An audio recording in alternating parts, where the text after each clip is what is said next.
Жалқау мысық ертегісі. Бір үйдің мысығы бейқам өмір сүріпті. Қарны тоқ болғандықтан қимылдауға ерініпті. Жалқауланғаны соншалық, тұмсығының астынан жорғалап өтіп бара жатқан тышқанды ұстауға да құлқы болмайды. Ақыры тышқан оны біздің маубас деп мазақтайтын болыпты. Бір күні қожасы 2-3 қап бидайды үйіне кіргізіп, өзі сыртқа шығып кетеді.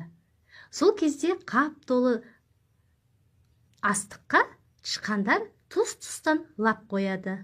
Көзді ашып жұмғанша қаптың тас талқанын шығарады. Жылы жерде пырылдап ұйықтап жатқан мысық сытырлаған дыбыстан, тынымсыз тықырдан оянып кетеді.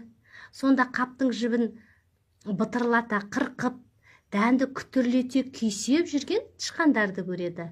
Оларға ажырая қарап қойып, тамақ жеп жүрсіңдер ме деп қозғалмайды. Орнынан тұрып тышқандарды қуып жіберуге ерінеді.